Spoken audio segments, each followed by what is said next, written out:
Well, the day has arrived. I've been talking about it for a while. I'm going to film me making challah because, you know, it's Thursday, and you know what that means. It means tomorrow's Shabbos, and if you're lucky, you're going to have a challah.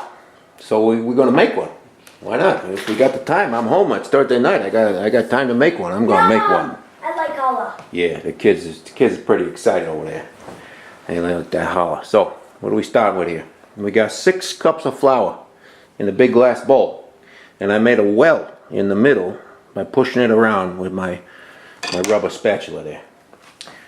We're going to take 1 cup of water. It's warm. And we're going to use 2 scant tablespoons of yeast. So I got some yeast here, Fleischmann's. 2 scant tablespoons right there. It's the equivalent of using, you know, 2 packets. Because this is going to be a big loaf. This is going to make a ceremonial size challah. Going to make a lot. You could share it. You could have, you know, 4 Shabbat dinners with this right here. You're going to Shabbos, you know, you could do that. But I'm making a big one. Now, you wonder about the recipe. I'm not, you know, I'll tell you about the ingredients, but I didn't make the recipe on this. If you want the recipe, I'll give you the exact one. You do a search on the Google there for New York Times 1976 challah. It's the best recipe I ever found in my life. So we're gonna take that 1 cup of water with the yeast in it. We're gonna put it right in the well, and we're gonna stir it, and we're gonna just scrape real gently there. Bring in a little bit of the flour into the yeast water mixture. A little more. Mix it in. What we're trying to do here is we're trying to feed the yeast and get it going. So that's what we're doing here. Just stirring that in. It's starting to get a little thick in there, and I want it to be a little thick. So we're just stirring that around there. Starting to get a little thick. I'm gonna be, you know, it's gonna be it's gonna be another one of these long videos. There's no way around that because I want to show you all the steps of the technique. All right, it's getting pretty thick in there. So now it's gonna be a waiting game. You're gonna do nothing for a good half hour, 45 minutes. You're just gonna do nothing. Just let that sit there, let the yeast get good and active. But before I turn the camera off here, what other ingredients you want? 3 eggs, salt, oil, sugar. The flour I'm using, it's important. If you want a real good chewy challah, I don't use all-purpose. For this, I use bread flour, okay? We got baking powder. You might not have expected that because the yeast does most of the leavening, but this recipe calls for baking powder, I use it. Vanilla, we're also going to use cinnamon. So that's the ingredients there. I'll be back in about half hour. Alright, it's been about half hour. You can see that compared to what was just in the video, the yeast and water flour mixture is kind of starting to puff up there. So what we've basically done is we proved the yeast. Now, got all our other ingredients ready while we was waiting. I got 3 eggs and 3/4 cup of oil and a teaspoon of vanilla extract mixed together over here.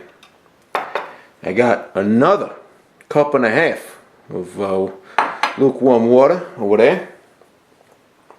1/2 teaspoon of cinnamon, 1/2 teaspoon of baking powder, and a scant tablespoon of salt right there.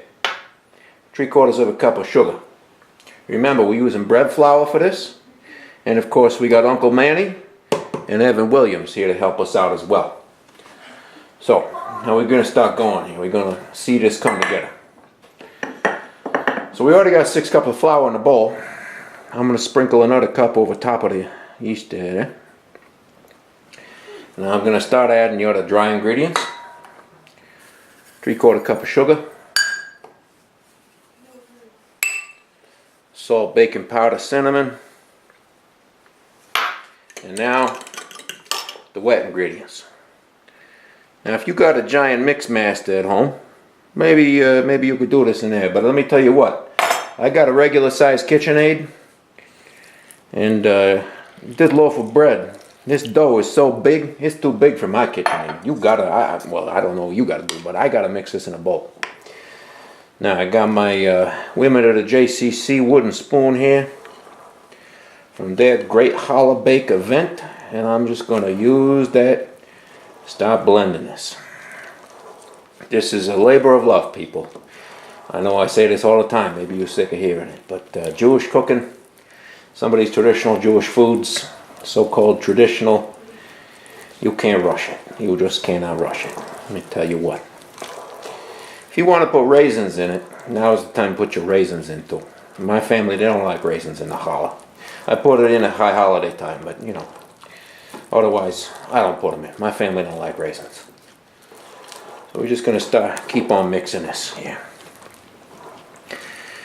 And I'm just going to keep on letting the camera roll so you can see how messy and sticky this is, how, you know, it really does take some time. You can't expect it to all come together at once.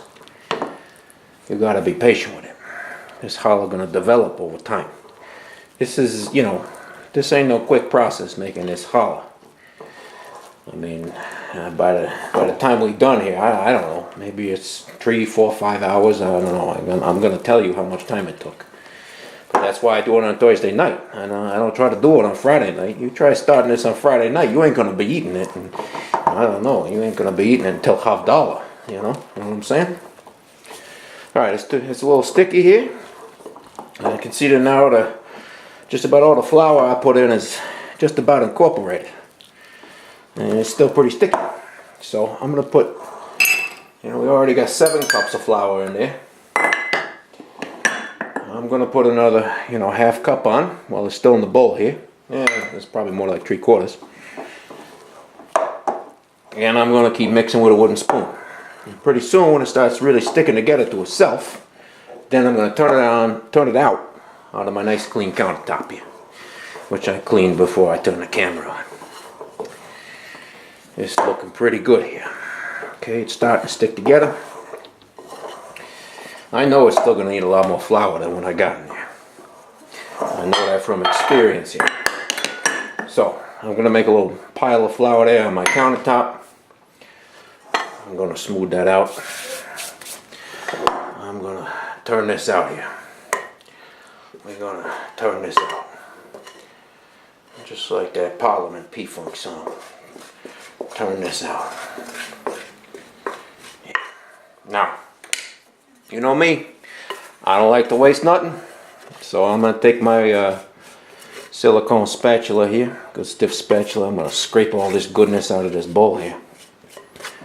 Alright, like that. And I'm going to take a little bit more flour. I think by the time we're done, you know, this thing probably uses 9, maybe even 10 cups of flour. I don't count, you know, because you got to do it by feel. I mean, you should probably plan on having at least 10 cups on hand. This ain't no small loaf. You want to cut it in half, you can cut this recipe in half. Be my guest. But this is going to make a beautiful big challah. You pull this thing out of the oven, your whole family's going to say, "Whoa! Look at that." Alright. And now we're just starting the process of kneading this dough. We're going to knead it in several steps here. So this is the first time that we're starting to knead it now. If your hands start to get sticky, grab some of that flour from your work surface. Rub it on your hands. Rub your hands together. Get some of them chunks of dough off of there. You don't want them on your hands. You want them in the bread. So you rub them off. And you knead it. I don't know if there's anything that's, any food that's more Jewishy than challah. You know, I don't know. You know, Jews, Goys, they think of Jewish food. I think challah is right up there on the list of the very first food that comes to mind. And why not? It's comforting. It's delicious. And there's nothing that feels quite so wholesome as working with... Is it ready? It ain't ready yet. It ain't going to be ready for hours. The mac and cheese is ready if you want to eat the mac and cheese. Yummy. But the challah, it ain't going to be ready for hours. Darn it. Yeah, darn it. My kids, you know, they're impatient, but everybody's got to wait for Shabbos. You want to enjoy this, you got to wait for Shabbos. Shabbos ain't about rushing. Shabbos is about taking your time, appreciating the good life. That's what we do here when we're making challah. You know, I already put a full day of work in at work. Now I'm just here at home doing what I love. Making. We're allowed to eat some. Yeah, you can eat the mac and cheese. Make sure you scoop down to the bottom and get all the, you know, the goodness down there. The sauce is down at the bottom there. But yeah, I put in a full day of work today. I come home, I'm going to do what I love here. I'm going to make some delicious food to nourish my family. Yeah. So that's what I'm doing over here. It's really good. My kids say the mac and cheese is really good. I made another video about how to make that cheese sauce. So, you know, maybe you watch that sometime. Let's see, this one. Maybe I want to move a little bit. Yeah, I'll do that. So, this first round of kneading, this is when you're getting all the ratios just right, you know? I'm just pulling in a little flour as I need it to keep the dough from sticking to my hands. If little bits of the dough break off, I pick them up and put them back in here. And I'm gonna keep on doing this for at least 5 minutes, maybe 10 minutes. Just keep on doing this. Folding the dough over on itself, push it in with the heels of your hands, rotate it 90 degrees, repeat. Do it over and over again. It gives you some good appreciation for, you know, the people who make bread every day. You do this, the appreciation for good honest work right here. Make you feel good. You pull this out of the oven when it's all done, you're going to feel real proud. You ain't going to boast or brag, but you're going to feel real proud and your family's going to love it. Alright, so I'm going to keep on kneading this for another few minutes, and I'm just going to keep on adding flour as necessary until it's not sticking to my hands or the countertop no more. And then I'm going to put it back in that bowl there. Alright, I've been kneading this here for a few minutes. I keep on adding more flour as necessary to keep it from getting sticky on my hands or the countertop. It's starting to get pretty tough now because the gluten has gotten pretty activated. And this bread flour that I'm using here, this bread flour is a high gluten flour. And that's part of what's going to make it good and chewy. So as needed, I just take some of that flour, sweep a little bit in at a time now. Add a little bit of flour at a time as needed. Now the dough's getting pretty tough. You know, if I poke it with my finger, you can see it springs right back. And it's not looking too smooth on the outside anymore. It's actually looking a little bumpy. Real subtle bumps on the outside. I don't know if you can see those or not. Real subtle bumps. Again, because the gluten's getting activated, when I fold it around like this, I'm pulling on that gluten. I'm pulling on it, getting it more and more activated. So, I'm going to give this a few more turns here. After a few more turns, I'm going to put it in that bowl over there. And then I'm going to let it rest for a good 25-30 minutes.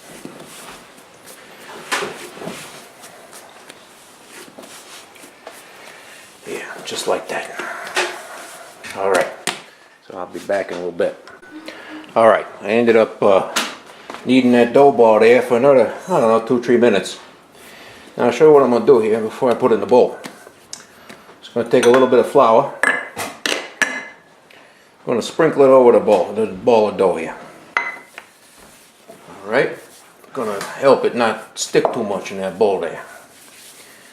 Just light coat of flour on there. And then I'm also going to take and put a little vegetable oil there in the bowl. Just a little bit. I'm going to put my ball of dough here in the bowl. Roll it around a little bit. Get the oil coating on there. So with the flour and the oil, it ain't going to dry out. And it's also not going to stick too bad to the bowl. Going to cover it up with a cloth. Come back in half an hour.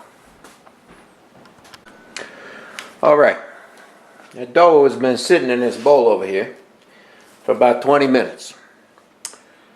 So it gave me a little time, you know, to have a little pre-dinner nosh and have a little chat with Evan Williams. Now it's time for the round. This is the second round of kneading. Kneading the dough. K-N-E-A-D-I-N-G. Kneading. Here's what it looks like. You can see it rose a little bit. It got a little bigger in just those, 20 minutes or so that's passed.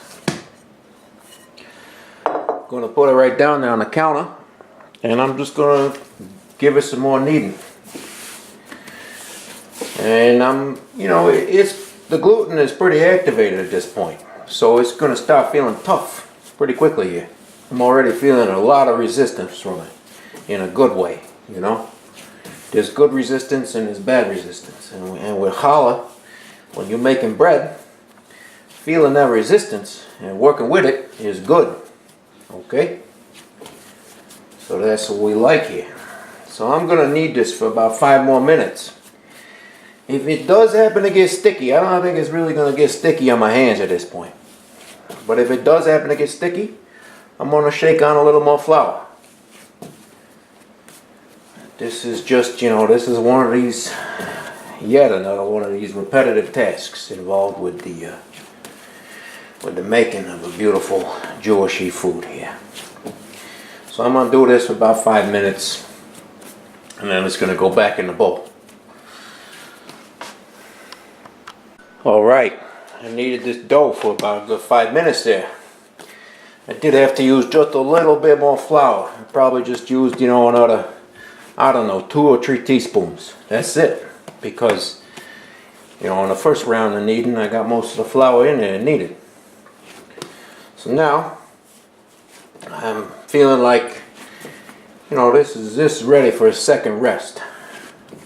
So I'm going to form it into a ball here. Take the dough, form it into a ball. Like I did last time. I'm going to put a little flour over it. Just going to look all nice and cozy there with a little blanket of flour on it. That way it's not going to stick to the bowl. Alright, that's beautiful. Oh, it feels so comforting. Just make yourself and your family a nice loaf of bread there. Put that in the bowl. Put a clean kitchen towel over it. Come back in half an hour. 30 minutes. I'm just going to let that rise. You got a nice warm place in your kitchen to put it, somewhere a little warmer than the countertop. Put it in that nice warm place. Help the yeast out a little bit. Show it a little love. Alright. So now, we let that dough rest for another half hour after we had the second round of kneading it. Let's take a look how it looks. Oh my goodness. Oh, it's so beautiful. I just love it. I gotta apologize. I'm feeling a little emotional in this video here. I love making challah. It's pretty special to me here. So anyway, this looks real good. I took it and I set it in a place in my kitchen that was warm and cozy right over my stove there. Not hot. You don't want to hurt the yeast, but it was warm. And so now, what we're going to do, now's the time when you get to decide what kind of, braid you're making. Now I think a 6-strand braid is the most beautiful braid to make for a challah. So I'm going to show you how to do a 6-strand braid. And that means I'm going to take this nice, beautiful ball of dough here. I got to cut it into 6 parts. 6 equal parts. So what I'm going to do, I'm going to cut it in half here. And in each half, I got to split it into thirds. Okay? So I'm just splitting this into thirds here. Somebody's trying to get in touch with me. The phones are ringing off the hook. I don't know what's going on. You know what? I'm making challah. Sorry, I can't answer right now.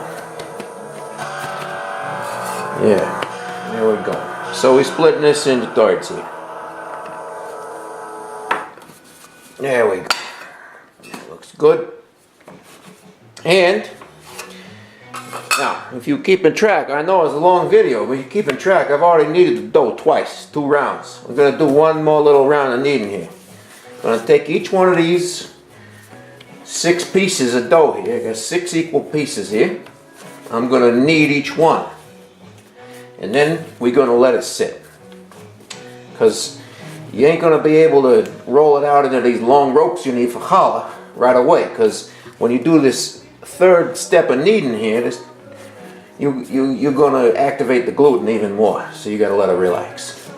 So each one of these 6 parts, you're going to give it a little knead. Not too long, 30 seconds, something like that. Then you make a beautiful little dough ball.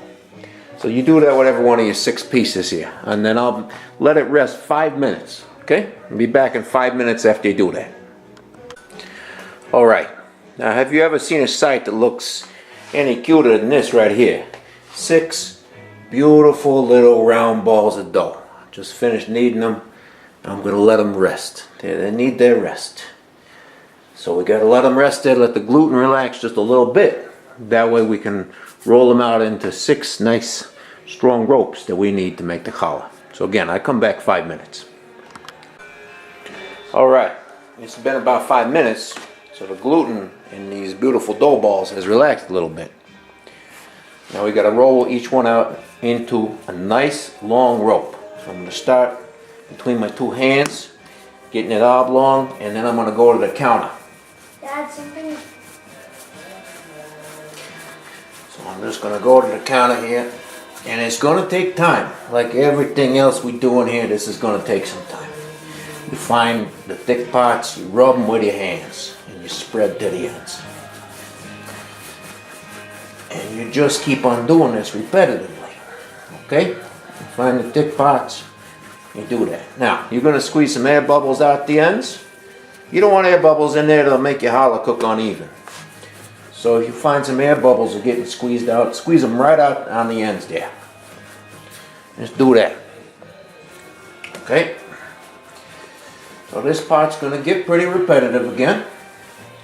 You're going to be patient. It takes time because you got all that gluten activated in there. I mean, we needed the bread in 3 rounds.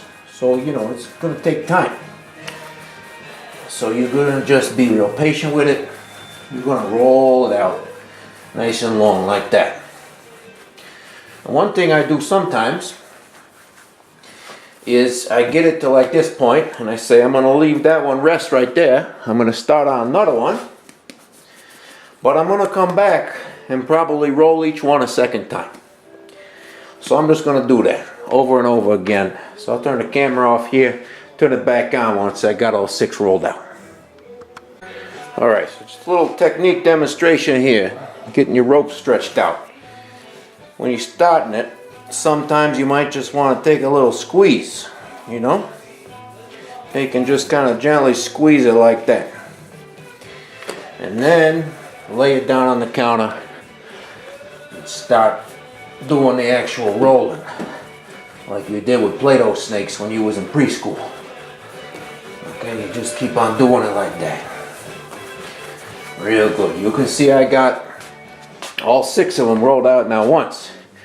But I'm going to go through each one again to make sure they're all nice and long and they're all the same length. It don't matter if they're the same thickness. Same length is what you want. Alright, back in a minute. Alright, I got all 6 of them rolled out there. They're all the same length, and just for fun I measured it. So each one of these ropes that I rolled out today is about 26 inches long. There's nothing magic about that number. Yours might be a little short, a little longer. That might seem like a pretty long braid, pretty long rope to you, but you know, that's because this really does make a ceremonial size challah here. So I said I'd show you the 6-strand braid. So here's the technique for that. So we're going to start at this end down here. I'm going to gather up all 6 ends. And I'm going to pinch them together good so they don't come apart. And almost tuck it under there a little bit. Now, the way the 6-strand braid works, you're going to always basically be working with either the outside or the middle. I'll show you what I mean. Okay? I'm going to pick up the outside braid in my right hand here, pass it over to my left. Pick up the other outside braid, bring it under. Okay? Now, this one that's on top is going to go down in the very middle of the remaining 4 ropes. This is the key to the 6-strand braid, okay? So this was the outside from the left, this was the outside from the right, and since this one's on top, it's going down in the middle. Now, what do I got left? I got one in my hand over here on the right hand side. So I'm going to grab from the right with my left hand, pull it over to the left, and the one that's now on top, go down in the middle. Now my right hand is free. I grab with my right hand from the left end, pull over, and I bring this one down the middle of the remaining 4. Now you got to straighten out your braids from time to time. Make sure it looks real good. Remember which one was just in your hand. This one was just in my hand. I know that because it's under the last one that came down the middle. That means my left hand's got to go over here, grab this, come down in the middle. Okay, now my left hand, sorry, I did that wrong, I almost messed up. Not that one, no going down the middle. Left hand pulls it up, brings it over here, the one on the top goes down the middle. Right hand grabs over here, left hand come down the middle. Left hand grab, right hand come down the middle. Straighten out the braids again. Okay, right hand grab, left hand come down the middle. Left hand grab, right hand come down the middle. Right hand grab, left hand in the middle. We keep on doing this. It gets repetitive, don't it? Sure does. Just like everything else we do here pretty much, huh? Okay, you're getting down to the end here. You can still do a few more twists and turns here. Get that down there. Make it, you know, get as many twists and turns as you can out of this. But eventually you run out, find those ends, grab them up, pinch them together, and tuck them under there. Alright, now that is a beautiful 6-strand braid right there. Going to take a baking pan that we sprayed with non-stick cooking spray. We're going to gently lift up our challah here. We're going to put it on this. This is a standard half-size cookie sheet right here. We're going to put it on a diagonal like that because you can see it's pretty big. It's filling it up there. And now it's time for the final raise of the yeast. So I'm going to put this in a cozy place in my kitchen. I'm going to wait about 45 minutes. Now about 20 minutes into this waiting process, I'm going to turn on my oven so that the oven's preheated. For a big loaf like this big ceremonial size challah, 325. Because it takes a long time to bake. So 325, I'm going to preheat my oven. Alright, there's that beautiful challah. It's been rising for about 20 minutes. So now I'm going to turn the oven on at 325. And I'm going to brush some egg wash on it. So that you know, has that beautiful shiny look you expect of a beautiful challah. So we're still waiting, still rising, but don't forget to turn your oven on and preheat it. Alright. This dough's been rising about 45 minutes. Oven's preheated 325. It's finally time to put it in the oven. So I'm going to do that. We're going to check it half hour. See how it's baking. And in about a half hour we're going to rotate the baking tray 180 degrees. So we get a real nice even bake on that. So I'll show you what it looks like after half an hour in the oven. And don't forget that egg wash neither. Alright. That challah has been in that oven about 30 minutes now. We're going to take a peek. On the outside, I could smell it. It smells delicious. It's already smelling like bread all up in here in my kitchen, in my whole house. Let's take a look. Oh, that's beautiful. My goodness, is that a thing of beauty there. Just rotating it around 180 degrees. I know it ain't even close to done yet, because it ain't brown enough, but that's a thing of beauty right there. Thing of beauty. So we're gonna, I'm gonna check it again in about 20 minutes. Now, the thing I want to do with this is I'm gonna check it with a thermometer. That's the best way to check bread for doneness is a thermometer. You can tap it, you can look how brown it is, but you ain't really gonna know if it's done in the middle unless you measure the temperature. You let it go too long, without a thermometer, maybe you let it go too long, it gets dry. You take it out too early, it's too chewy and it ain't even cooked. And with a bread that's got eggs in it though, you gotta get it cooked. So you get your thermometer and that's what you're gonna want to use to check it. Alright, now at this point the challah has been in there about a total of 50 minutes. I'm gonna peek in, and if it looks like it's getting pretty brown on the outside, now I'm gonna start checking it with a thermometer. You don't want to poke it with a thermometer too early. You do it too early, then you're gonna poke a hole in it, and it's gonna affect how it's rising and all that. But once it's looking brown on the outside, it's gonna be solid enough to poke it. So I got my little instant read thermometer here. I'm gonna just take a peek, see what's going on. Here we go. I'm gonna open this up. It's looking pretty brown, but you also see a lot of white spots. It's not nearly done yet, but just for reference, I'm gonna poke it a little bit here. The thickest part. It's only 134 degrees down there. so it ain't nearly ready yet. The bread's got to get to about 180. 180 is what you're looking for when you're making an egg-based bread. 180, it'll be all done, be completely done on the inside, but it'll still be good and moist. So that's what we're looking for.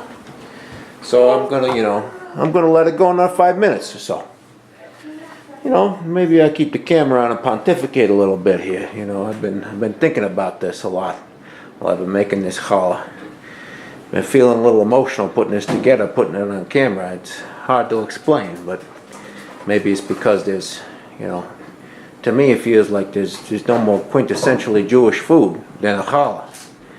And I've been working on challah for years and years, so it means a lot to me, and I hope you like it a lot too. When you look at the challah, you look at it, you see you got them 6 braids there, and you say, why is a challah braided? Well, I think it's a metaphor for life and living, because you see the individual braids, the individual ropes that go together. But once it's baked and it's a beautiful thing, there's no way to pull one of them out. You can still see them all. You can see them all. They're still individual. But it can't be separated from the bread itself. There's just no way to separate it out there without ruining the whole thing. And that's how it is with us people, Me, I'm grateful for my relatives. I got relatives all over the place, I got relatives in Manhattan, Long Island, Westchester County, Putnam County, way beyond there too, Connecticut, Colorado, Pine Ridge, South Dakota, Michigan, San Francisco, Bay Area. It's Meshuggah. But it's like the motto of our country, pluribus unum, out of many one. And my relatives they made me what I am. I would be nothing without my relatives. So, challah is a good metaphor for that. You can see the individual, but there's no way to separate that individual from the whole thing. And it takes the whole thing to have the beautiful thing. So that's my thoughts about the challah there, and what's running through my mind when I'm getting a little serious here about this. Often I'm a little more jovial when I'm doing this cooking business, but I feel this deep emotional connection to this challah, and I ain't joking about that. I'm serious. So, I hope you feel something when you cook. I hope you feel a real connection to your family, your relatives. I hope you feel that.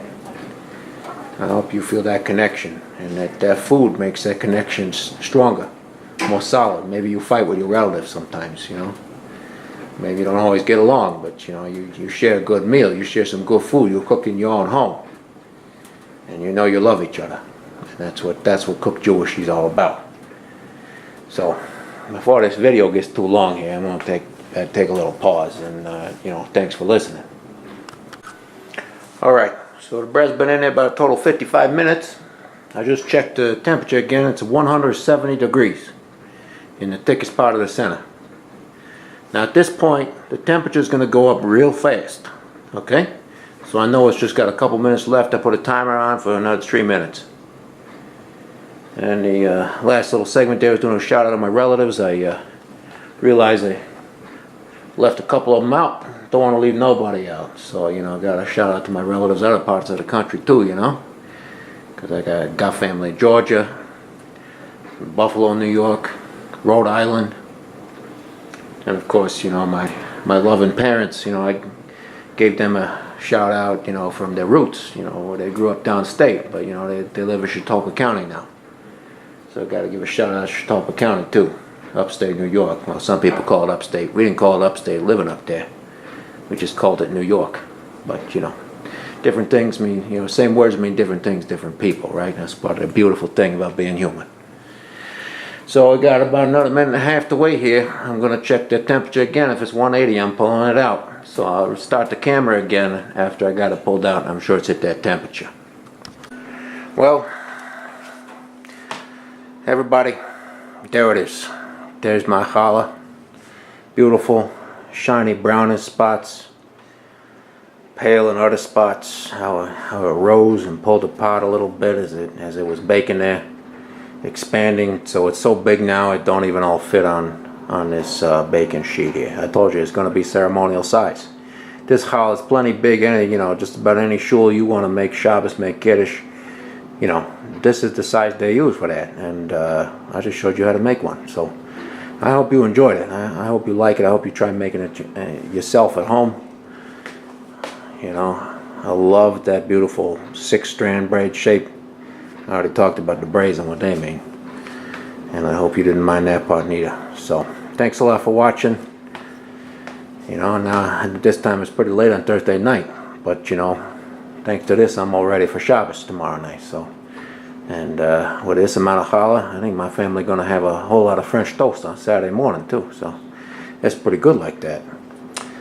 So Shabbat Shalom, l'chaim, eat in good health, and you know, love to all my relatives, and love to all your relatives too, and you. Put some more love in the world. That's what Cook Jewish is all about. All right, take care.